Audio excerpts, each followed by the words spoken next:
Friends, today I will teach you use of let in imperative sentence. What are the uses of let? यानी let का हिंदी होता है दो या दीजिए।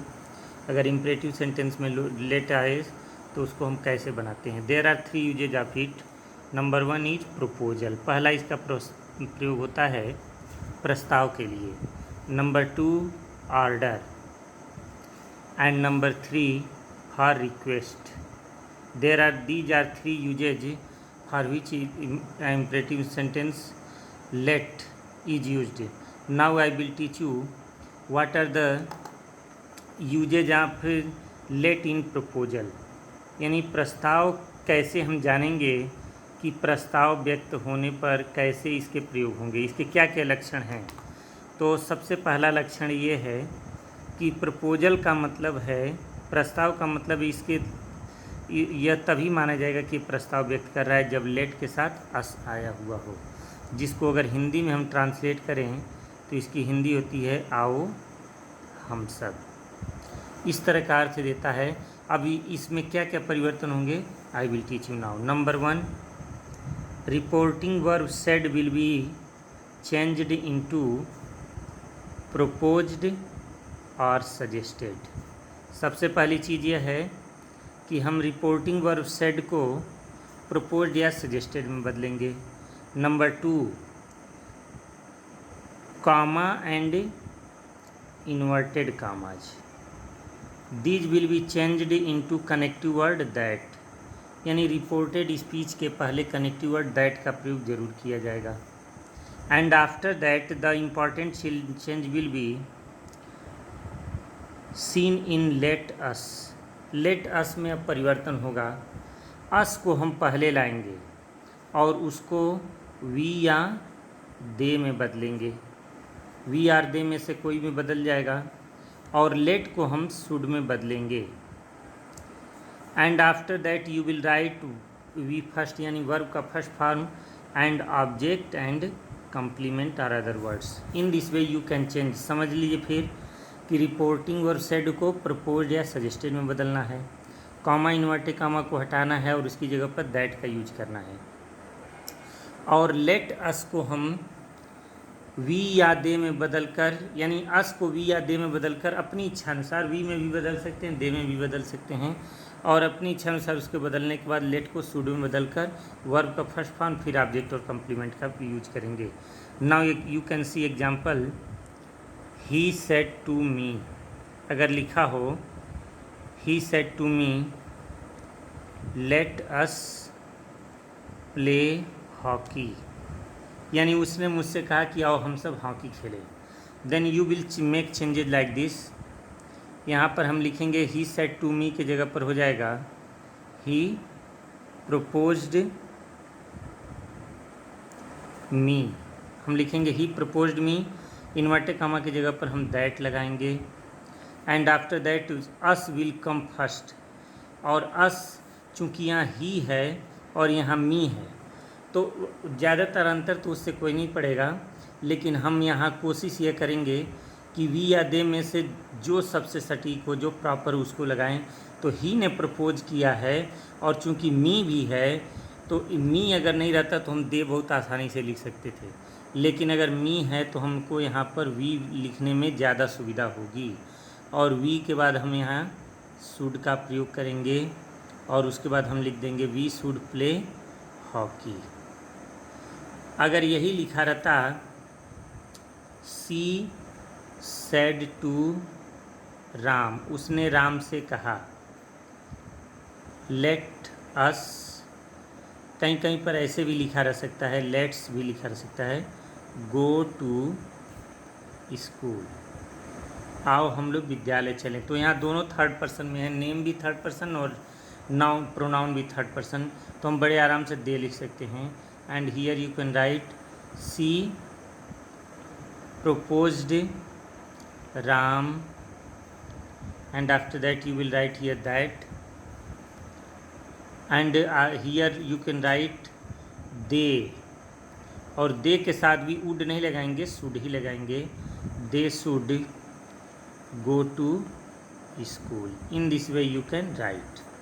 Now I will teach you the second use of let and that is order.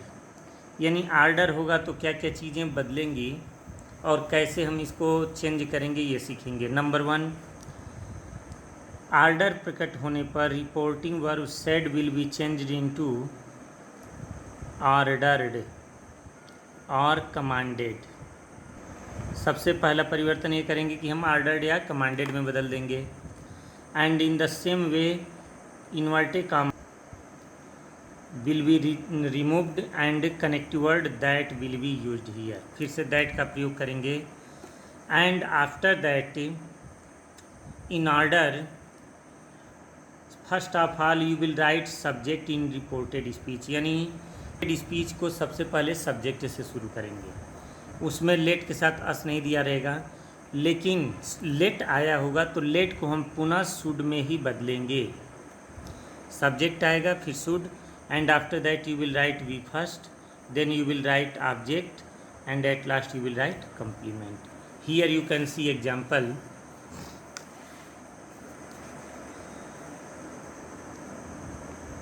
He said to me, उसने मुझसे कहा, let her drink water. यानी उसने मुझसे कहा कि उसे पानी दो, उसने मुझे आदेश दिया कि उसको पानी पीने दो। तो हम यहाँ पर लिखेंगे ही ऑर्डर्ड मी। अब यहाँ पर हर है तो हम हर का नॉमिनेटिव केस लिखेंगे। तो हर का जो नॉमिनेटिव केस होता है सी, यानी कर्ता कारक हम लिखेंगे। तो अब यहाँ पर हो जाएगा दैट इन्वर्टेड कॉमा की जगह पर, और हर की जगह पर यहाँ पर लिखा जाएगा बच्चों सी। And let will be change into should, and after that there will be no change, कोई परिवर्तन नहीं करेंगे। देयर ड्रिंक वाटर, बस ऐसे लिख देंगे। Okay, and a one more example, I said to him भी लिख सकते हैं। आई सेड टू हिम, बोले कि नहीं बोले? I said to him let him go, यानी उसे जाने दो। That will be written I ordered him. हम इसको ऐसे लिख सकते हैं, आई सेड टू हिम की जगह पर हो जाएगा आई ऑर्डर्ड हिम, और इन्वर्टेड कॉमा की जगह पर दैट। एंड ही जो होगा हिम का नॉमिनेटिव केस होगा, तो हम यहाँ पर ही लिखेंगे। की जगह पर हो जाएगा should go. And the third example is, third rule is request, means let is also used for request. अब हम कैसे जानेंगे कि कोई वाक्य कैसे रिक्वेस्ट में आया हुआ है? तो पहला चीज़ इसमें reporting verb said will be changed into requested और बेग्ड, इसमें हम इसे बदलेंगे। दूसरा परिवर्तन होगा उसको अब हटाएंगे नहीं, हम लेट के जगह पर टू लेट लिख देंगे। इसमें लेट की जगह पर शुड नहीं लिखेंगे, बल्कि लेट की जगह पर क्या हो जाएगा, टू लेट लिखा जाएगा। फॉर एग्जाम्पल, और ये इसका प्रयोग तभी करिए जब लेट के साथ मी आया हो, क्योंकि रिक्वेस्ट तभी प्रकट होगा जब उसमें मी शब्द, ज़्यादातर यही शब्द आते हैं। For example, you can see he said to me let me see this picture. Suppose this sentence is given, उसने मुझसे कहा कि मुझे यह तस्वीर देखने दो। तो यह स्वभाव से ही दिख रहा है कि वह यह एक प्रकार का रिक्वेस्ट है। तो हम इसको ऐसे लिखेंगे, रिक्वेस्टेड मी, और उसके बाद हम यहाँ दैट लगा देंगे, और यहाँ मी को हम सब्जेक्ट के अनुसार ले चलेंगे।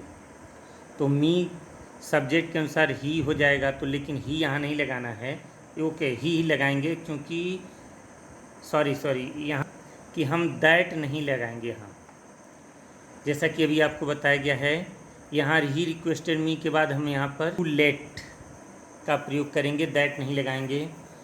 और मी ही के अनुसार ऑब्जेक्टिव केस में आएगा, तो ही का जैसे आई का ऑब्जेक्टिव केस मी होता है, उसी तरह ही का ऑब्जेक्टिव केस यहाँ पर हम हिम लिखेंगे। टू लेट हिम हो जाएगा और सी में कोई परिवर्तन नहीं, दिस का दैट हो जाएगा और पिक्चर का पिक्चर ही रहेगा। तो इस तरह से हम देख सकते हैं कि यहाँ पर लिखा है ही सेड टू मी, उसने मुझसे कहा late me see this picture, कृपया मुझे यह तस्वीर देखने दो, तो हम लिखेंगे ही रिक्वेस्टेड मी, उसने मुझसे निवेदन किया to let him see the picture, कि मैं उसे पिक्चर देखने की अनुमति दूँ। अब इसमें एक और परिवर्तन आता है, अगर हम चाहें तो लेट को शुड में भी बदल कर बनाया जा सकता है, लेकिन वह लंबा प्रोसेस है और उसके लिए तब आपको रिपोर्टिंग वर्ब सेड के जगह पर he might be allowed to, इतना लंबा अगर लिखना आप चाहें तो लिख सकते हैं। He might be allowed to लिखना होगा लेट के जगह पर, सिर्फ किसकी जगह पर, लेट के जगह पर, और तब आप यहाँ पर इन्वर्टेड कामा की जगह पर दैट का प्रयोग कर सकते हैं। जैसे इसी सेंटेंस को हम बना सकते हैं, he said to me let me see this picture, तो हम इसको ऐसे भी लिख सकते हैं। अगर इस नियम से बनाते हैं तो हम लिखेंगे ही रिक्वेस्टेड मी, ही, अब लेट के जगह पर हो जाएगा ही बी अलाउड, और उसके बाद हम इनको इसके जगह पर ये हो गया इतना बड़ा फ्रेज, तो अब केवल टू सी दिस पिक्चर लिख सकते हैं, टू सी दैट पिक्चर हो जाएगा तब यहाँ। लेकिन आपके लिए सबसे अच्छा तरीका यही है कि आप इस नियम से बनाएं, यह लंबा प्रोसेस हो जाएगा। Okay, thank you.